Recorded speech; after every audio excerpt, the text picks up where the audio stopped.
বাংলাদেশে কোনো সারের ঘাটতি নেই। জানেন যে সার যে সরকার সরবরাহ করে প্রচুর পরিমাণ আমরা ভর্তুকি দিয়ে থাকি, কিন্তু যেটা আলোচনায় আসছে কিছু কিছু জায়গায় যে সারের ঘাটতি রয়েছে, বাংলাদেশে কোনো সারের ঘাটতি নেই। আমরা চেষ্টা করতেছি যাতে ডিলারের সংখ্যা বাড়ানো যায়, প্রতি ইউনিয়নে আরেকজনকে বাড়ানো হবে, খুচরা বিক্রেতার সংখ্যা আমরা বাড়িয়ে দিচ্ছি এবং আমরা এ ব্যাপারে জিরো টলারেন্স।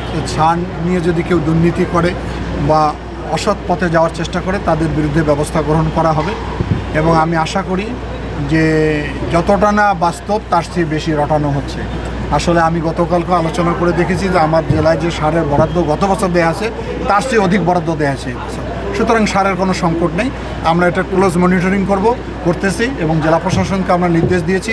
নগদ নিয়ে এলো হার না মানা হার অফার। সর্বনিম্ন 10,000 টাকা রেমিটেন্স নগদে পাঠালে থাকছে স্বর্ণের হার জেতার সুযোগ।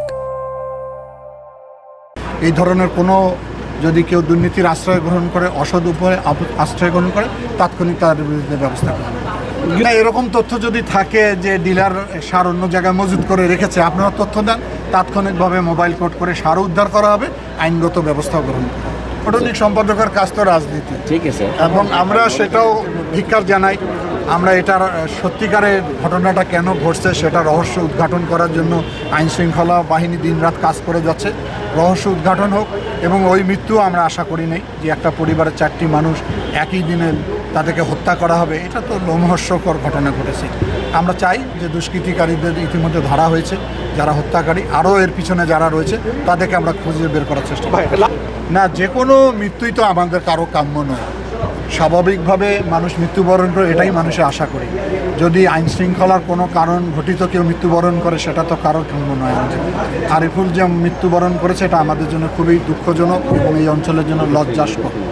আমি তার বাড়িতে আজকে যাব, আমি যেহেতু ব্যস্ত ছিলাম আসতে পারিনি। আজকে গিয়ে তার পরিবারের সঙ্গে সহানুভূতি জানাবো।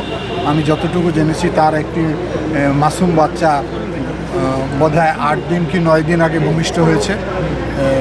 সে কারণেই আমরা মনে করি এই হত্যাকাণ্ডকে আমি তীব্র নিন্দা জানাই এবং যারা দুষ্কৃতিকারী তার বিচার অতি অল্প সময় যাতে হয় সে ব্যবস্থা গ্রহণ করা হবে।